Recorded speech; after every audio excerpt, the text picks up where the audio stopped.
l'école favorise et ne favorise pas l'enseignement des mathématiques et l'apprentissage des mathématiques. Elle ne les favorise pas toujours parce qu'il y a des aspects très formels sur lesquels les mathématiciens insistent, alors que les enfants, en moyenne, n'aiment pas beaucoup le formalisme. Voilà. Mais en même temps, on n'apprend pas les mathématiques seulement dans la vie quotidienne.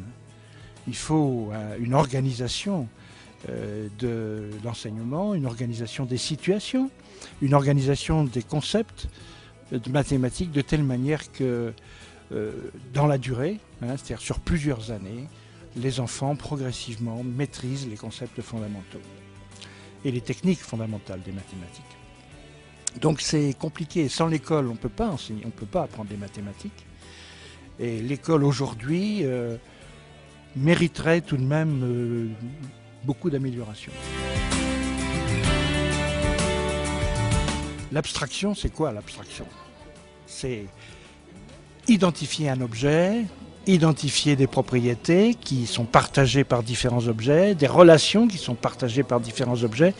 Et ça, déjà, l'enfant de 3 ou 4 ans est capable de faire cette abstraction. C'est pas l'abstraction, c'est pas seulement le formalisme. Le problème est de transformer des concepts abstraits en symboles insuffisamment reliés aux situations concrètes dans lesquelles les enfants peuvent donner du sens au concept. C'est ça le problème principal. Mais les nouvelles technologies sont aussi très abstraites. Donc on ne peut pas opposer les connaissances abstraites des mathématiques, de la physique, de la biologie, de la psychologie et les nouvelles technologies. C'est pas raisonnable. Les nouvelles technologies reposent sur les sciences et elles sont parfois plus difficiles que les sciences elles-mêmes.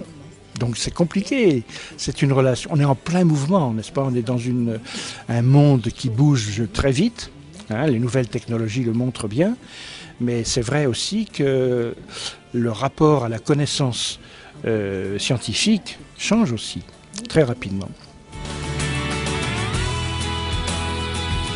Bon alors d'abord, les recherches que nous faisons en France, elles sont dans la salle de cours. C'est pas une opposition entre le savoir académique et le savoir de la classe, le savoir des enfants.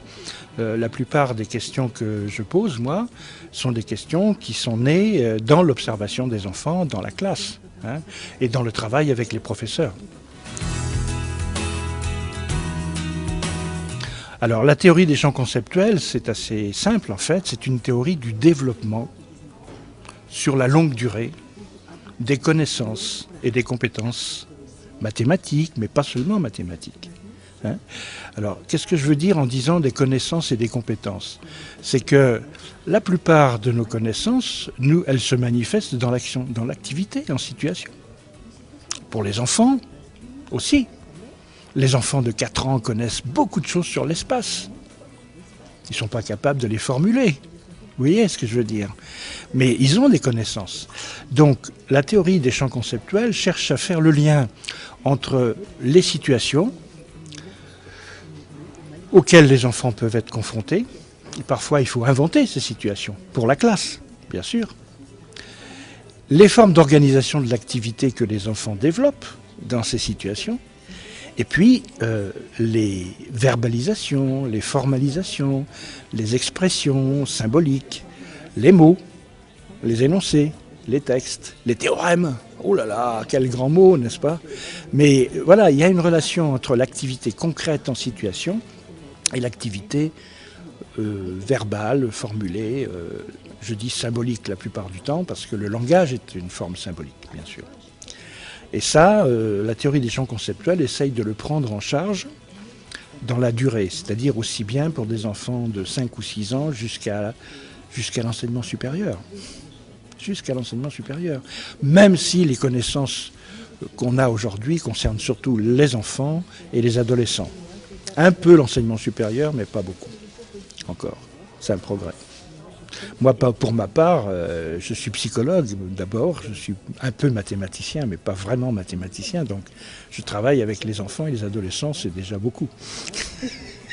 Mais vous voyez, la théorie des champs conceptuels, c'est une théorie du développement dans la longue durée avec le début, les étapes, quelles difficultés sont rencontrées, quelle continuité, hein. Et il y a beaucoup d'étapes, beaucoup d'étapes.